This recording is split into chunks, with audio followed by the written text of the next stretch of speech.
هل تبدو العلاقة بالمال أحياناً كأنها مباراة مصارعة؟ قلق دائم وتوتر مستمر وشعور بأن الواحد دائماً في وضع دفاعي؟ طيب، ماذا لو كان بالإمكان تحويل المعركة دي إلى رحلة تمكين حقيقية؟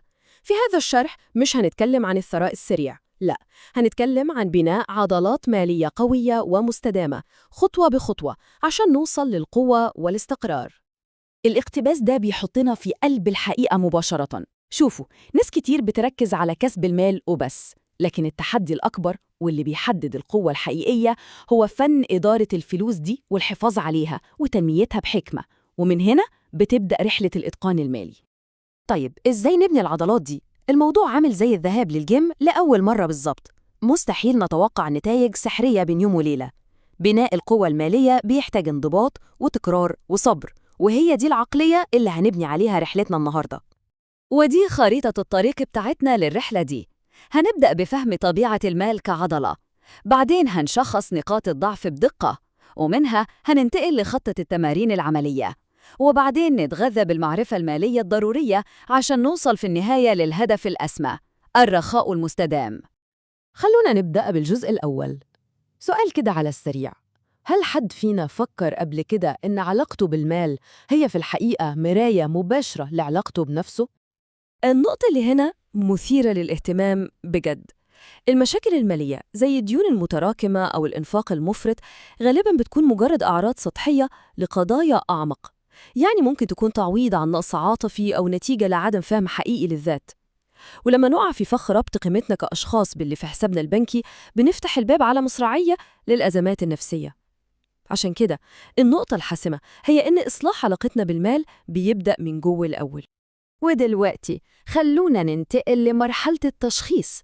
بالظبط زي أي رياضي محترف، لازم نعرف نقاط ضعفنا عشان نقدر نحولها لنقاط قوة. المقارنة دي بتوضح الفرق بشكل صارخ. على الشمال بنشوف الطيش المالي، حالة من الفوضى والديون المتراكمة وإحساس دائم بأن الأمور خارج السيطرة. وعلى اليمين الهدف اللي كلنا بنسعى له، الوعي المالي، اللي معناه التحكم والتخطيط والنمو بثقة. طيب، هل حد فينا بيحس ساعات بالضبابية دي لما الموضوع يتعلق بفلوسه؟ ده مش مجرد مصطلح على فكرة، دي حالة بيعيشها ناس كتير من غير ما يدركوا ده حتى. طيب، إيه هي الضبابية المالية دي بالظبط؟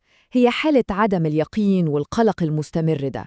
أعراضها واضحة: تجاهل تام لتتبع المصاريف، السماح للديون تتراكم بهدوء، والإنفاق باندفاعه من غير تفكير. الموضوع أشبه بضباب كثيف بيمنعنا نشوف الطريق نحو القوة المالية. تمام، بعد ما شخصنا الحالة بدقة جاء وقت العلاج. ده هو الجزء العملي، خطة التمرين خطوة بخطوة اللي هتحول الضعف لقوة حقيقية. التمارين الأربعة دي هي أساس برنامجنا التدريبي. دفتر اليومية بيدينا وضوح تام، كأننا بالظبط شغلنا النور في أوضة ضلمة. تحديد الهوية المالية بيدينا بوصلة واتجاه. التغيير التدريجي بيضمن الاستمرارية والنجاح على المدى الطويل. والكلمات التحفيزية بتعيد برمجة العقل الباطن عشان يركز على النجاح. وعشان الموضوع يبقى واقعي أكتر، دي شوية عادات بسيطة ممكن نبدأ بيها فوراً. التوقف عن استخدام بطاقات الائتمان لفترة قصيرة بيجبرنا نحس بقيمة الفلوس الحقيقية. الدفع كاش بيعزز الانضباط بشكل لا يصدق، ووجود شخص خبير يدعمنا في الرحلة دي ممكن يعمل فرق هائل. طبعاً، مفيش عضلات قوية بتتبني من غير تغذية سليمة، وفي عالم المال التغذية هي المعرفة. الجزء ده بيدور حول تزويد عقولنا بالوقود المعرفي اللازم للنمو والازدهار. والحلو إن المعرفة دي متاحة في كل مكان حوالينا، من متابعة المجلات الاقتصادية عشان نفهم الصورة الكبيرة لحد التواصل المباشر مع مستشار في البنك عشان نفهم التفاصيل الدقيقة لحساباتنا. كل مصدر من دول بيضيف طبقة جديدة من الوعي والثقة في اتخاذ القرارات المالية. واحد من أهم المفاهيم اللي لازم نعرفها هو التدفق المالي الشهري. ممكن نعتبره النبض المالي بتاعنا، هل بيتبقى فلوس في آخر الشهر ولا في عجز مستمر؟ فهم المؤشر الحيوي ده هو الخطوة الأولى نحو السيطرة المالية الكاملة. طيب، نحسبه إزاي؟ الموضوع أبسط مما نتخيل. كل الفلوس اللي بتدخل بنطرح منها كل الفلوس اللي بتخرج، بس كده. النتيجة هي التدفق المالي. لو النتيجة إيجابية ده رائع، يبقى احنا على الطريق الصح. لو سلبية يبقى من هنا لازم يبدأ الشغل الحقيقي. ودلوقتي وصلنا لوجهتنا النهائية. إيه هو شكل النجاح اللي بنسعى له فعلاً؟ هو مش مجرد الثراء السريع، لأ، هو الوصول لحالة من الرخاء المستدام. ودي هي الفكرة الجوهرية لكل اللي قلناه. الموضوع مش متعلق بتكديس الفلوس في حساب بنكي، لكن بتطوير علاقة متوازنة وصحية معاها، علاقة تخدم أهدافنا في الحياة وتدينا الرضا والطمأنينة بدل ما تكون مصدر للقلق والعبء.